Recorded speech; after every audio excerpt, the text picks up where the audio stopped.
This video will detail how to access Wall Street Journal articles for free online. If you're not aware of how to access the library databases, please watch a previous video on logging in. There are two main ways that you can access Wall Street Journal articles through the Valencia Library. The first is through your Macroeconomics Library Guide. Click the Finding Journals and Articles tab, and you'll see a link here to access the Wall Street Journal online. If you're not logged into Atlas in the background, it may prompt you to do so now, but this link should take you directly to the current day's articles from the Wall Street Journal. From here, you can choose to view a specific issue, search within the issue that you choose above.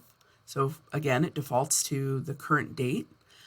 Or you can search for any kind of keyword or topic through 1984 to the present. Your other avenue for accessing the Wall Street Journal is to visit the database directly. From the library catalog page, you'll click the top tile that reads Databases A to Z. This should open our alphabetical list of databases in a new window. Wall Street Journal is featured under the letter U in U.S. News Stream. This will take you to our general homepage, to our newspaper article database. So above the search bar, you'll click Publications, and instead of searching for content, this will allow you to search sources. So in the publication search, I will enter Wall Street Journal and click search. You'll see that I have a few different options. I'll select the top. This is the Eastern edition of the print newspaper. You can see compared to the online version, it has a much wider reach as far as past articles goes. So once I click on the Wall Street Journal Eastern Edition title, you'll see we end up back at the same place we were from clicking the link in your class library guide.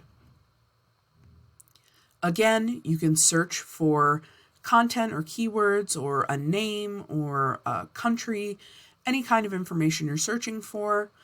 If you're looking for a specific issue or want to find an article within an issue, you'll use the search features down below. Once you have an appropriate number of search results of content that you're interested in looking at, you would click on the title of the article. You'll get the full text of the article.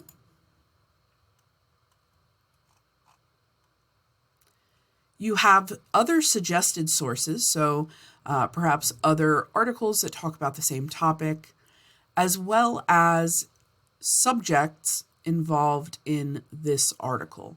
So that can help you branch out. Perhaps you think, okay, this isn't quite the article for me. However, I am looking for diplomatic services or whatever it happens to be. On the left side, you can click Details.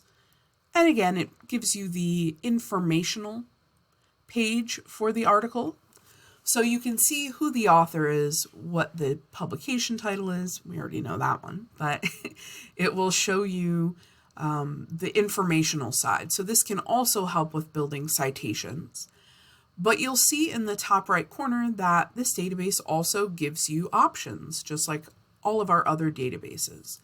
You can download and save the article as a PDF, and it downloads to your computer. There you go. There's the article that I can now save to my desktop or a flash drive, or even share in a discussion board post. You can also get a citation for the article. Again, you will pick the citation style that your course is using, and you'll want to pick the most current. So it may be APA 7th edition, and there's a sample citation. Again, computer generated, so make sure that you're verifying the citation's format to make sure that it's correct. You can also email the article to yourself, print out a copy, send it to any kind of cloud service, and much more than that.